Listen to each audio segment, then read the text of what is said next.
Today I want to talk about Ohio State's demonstrative win against the number 2 ranked Clemson Tigers, and all that's coming up after the bumper. Don't be cornering me. Hold up. Time. You gotta help me with that corner shit. What's up, kidfolk? It's RJ Young. I am not on a step mill. Consider hitting the like and subscribe button because I upload a video every single day. It's always college football related, sports related. We have a good time, and today we got to talk about Ohio State stomping Clemson 49-28, putting up nearly 650 yards of total offense. Trey Sermon had 193 on the ground as the bell cow back in a game where Master T couldn't go. Justin Fields shows up and shows out. Man, Justin Fields became legend in this game. It's not because of the 385 yards passing. It's not because of the 6 passing touchdowns. It's because he took a shot to his ribs from James Skalski, who led with his head, crown of his helmet. I don't believe that Skalski was looking to hurt Fields. I do believe that the hit is a penalty. You hit what you see, and you see what you hit, and Skalski did not do that. Then Justin Fields is slow getting up. He's holding his right side. He goes into the tent wincing. He comes out of the tent wincing. Still goes back into the game. Not going to take him out. And as it looked like this was just a heroic feat, he throws a touchdown pass. The next series, he doesn't look so good. So much so that I had questions about whether or not he could protect himself out there. Because if he can't, Ryan Day needed to go get him. He wasn't even able to carry out fakes. And in this game, where the man on the other sideline, Dabo Swinney, had expressed he didn't think that you belonged here. He thought you were the number 11 team in the country, not even a top 10 opponent. Your league bent the rules to get you into this game. We're going to show you exactly how you don't belong. As many people have already made Trevor Lawrence their consensus number 1 overall draft pick, when I have said I'll take Justin Fields. It's a taste test. Trevor Lawrence is a great quarterback. I prefer Justin Fields. I know a little bit more about what Justin Fields is made of.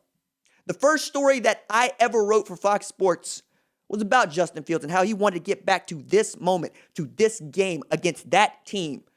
He remembered the last pass he threw in the 2019 season was an interception as Chris Olave slipped in the back of the end zone. And he lived with that. And he fought more than he knew he would have to fight to get to play this season. The league canceled it. He said, no, I want to play. His teammates said, no, we want to play. Guys with first-round grades like Shaun Wade, Wyatt Davis had opted out. They didn't opt back in until it was sure they would have a shot to play in a national championship.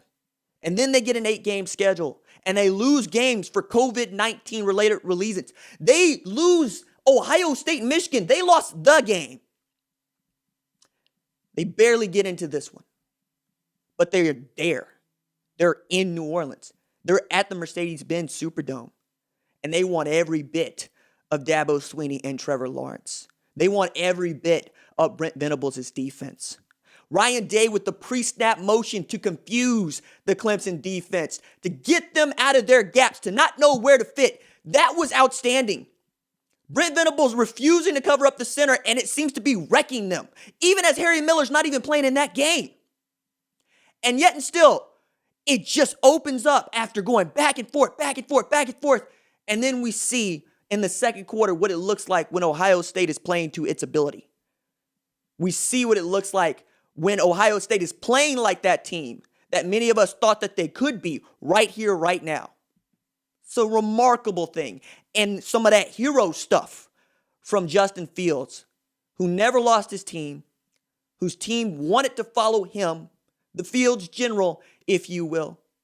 And now they get a shot at the consensus number 1 ranked Alabama Crimson Tide, for which I cannot wait to discuss with y'all over the next week. This is going to be so much fun.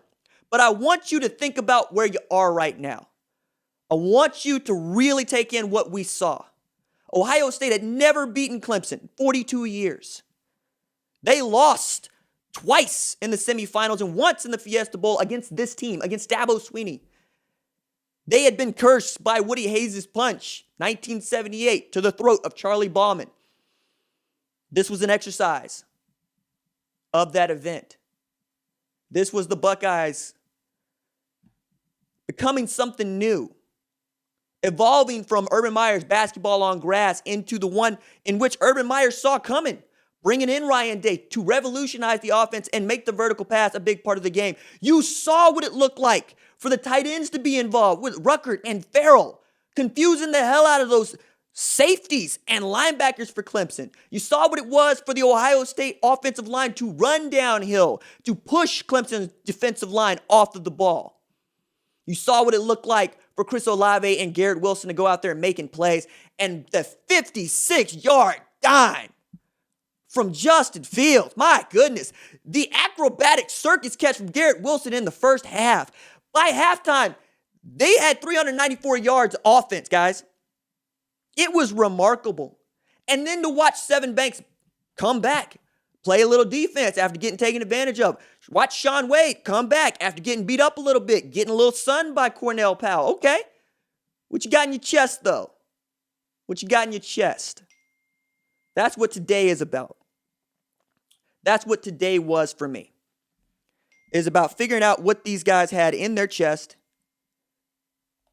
and seeing just how grateful they were to get this win. Gonna be a shot, I think, if Justin Fields can't play against Alabama. I'm sure he's gonna try. I'm sure that there's almost nothing that could keep him out of this thing, but I would like him to be fully healthy for this game, and we'll see, right? I'll give you the quote that Fox Sports injury analyst Dr. Matt Provencher actually gave, and I put in my story at foxsports.com where you can read what he had to say upon reviewing the hit. Now, I'm going to read a quote directly that he gave. We'll certainly wait for the official confirmation from the team, but from my perspective, this could be a rib cartilage injury, a rib muscle injury, or even more, some partial rib fractures. So there's that. We'll wait. We'll see. But if you're an Ohio State fan, enjoy this Sugar Bowl. Gloat with it. That's what the game is for. That trash talk is a big part of it and one of the reasons that I love it. Let me know what you thought about this game in the comments below. And I'll see y'all tomorrow. Deuces.